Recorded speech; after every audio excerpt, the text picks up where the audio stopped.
एक लंबे समय पहले एक गांव में आदित्य और भावना नामक पति पत्नी रहते थे। उनका चित्रा नामक एक सुंदर सी बेटी थी। वो एक छोटी सी घर में रहते थे। आदित्य एक बहुत नेक इंसान था और जितना उसके पास था उतने में ही खुश रहने वाला था। वो पानी पूरी बेच के आए हुए पैसों से ही अपने परिवार की देखभाल करता था।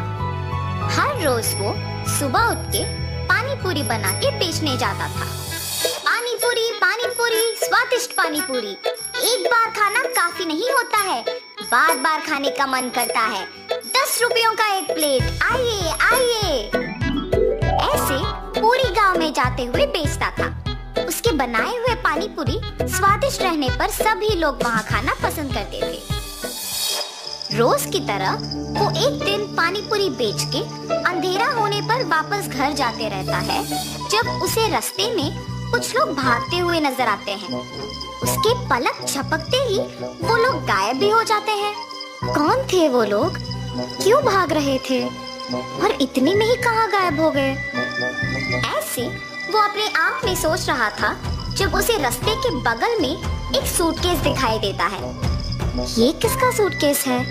शायद किसी ने खो दिया होगा। सुबह मैं इसे जमींदार को दे देता हूँ, वो इसको उसके मालिक तक पहुँचा देंगे। ऐसे सोच के वो सूटकेस अपने साथ अपने घर ले जाता है। आदित्य की पत्नी उस सूटकेस को देख पूछती है, ये किसका सूटकेस है जी? मुझे नहीं पता, आते समय रास्ते में मिला था मुझे। क्या है सूटकेस में? नहीं, मुझे नहीं पता, मैंने देखा ही नहीं। अच्छा, तो फिर रुकिए, मैं पहले ये देखती हूँ कि इसमें है क्या। और ऐसे सूटकेस खोलती है। सुनिए, इधर आके देखिए तो कि इसमें है क्या। हाँ, क्या है? पास आके देखने पर वो सूटकेस हीरे, मोती और सोने से भरा हुआ था। देखा आपने?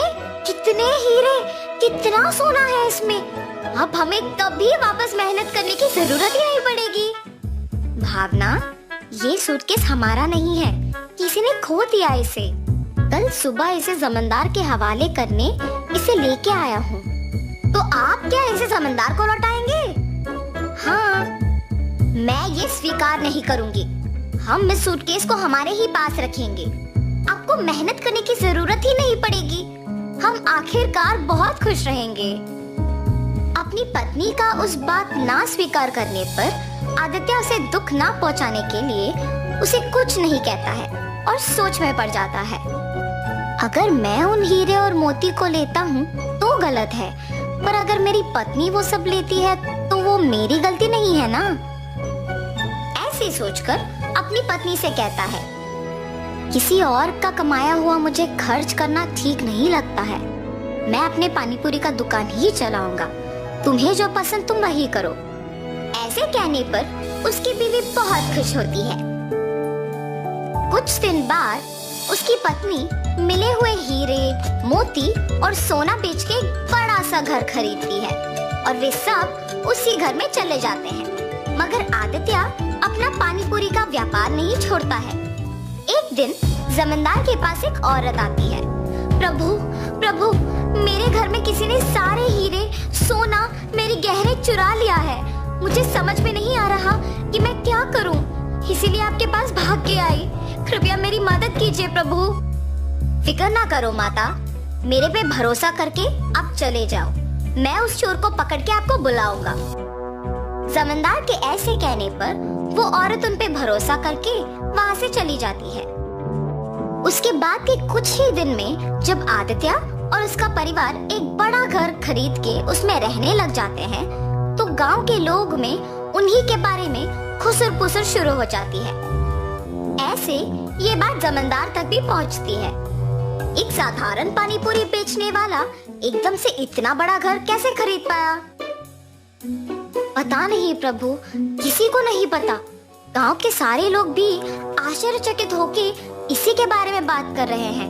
ऐसे ही मैं सुन के आपको बताया। ठीक है, उन दोनों को इधर लेके आओ। जी प्रभु। जमींदार के कहने पर सेवक उन दोनों को उनके पास लेके जाते हैं। आदित्य, मुझे तुम्हारे बारे में सब पता है, तुम्हारे व्यापार के बारे में भी पता है। तुम्हें कुछ पूछने के लिए यहाँ बुलाया हूँ। पूछिए प्रभु। कुछ नहीं, तुम इतने कम दिनों में उतना बड़ा घर कैसे खरीद पाए हो? सच बताओ। क्या ये पूछने के लिए जमींदार हमें यहाँ तक बुलाए हैं? मुझे ही बताना होगा कुछ, वरना मेरे पति सब सच बता देंगे। मेरे पति का कमाया हुआ पैसा हम बचा बचा के ये घर खरीद पाए हैं प्रभु। ऐसे हिम्मत से बोलती है ताकि किसी को शक ना आए।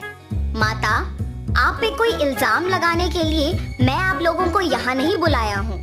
मेरे पास एक औरत आके बोली है कि उसके गहने और सोना किसी ने चोरी कर लिया और उसी समय में आपने एक बड़ा घर लिया।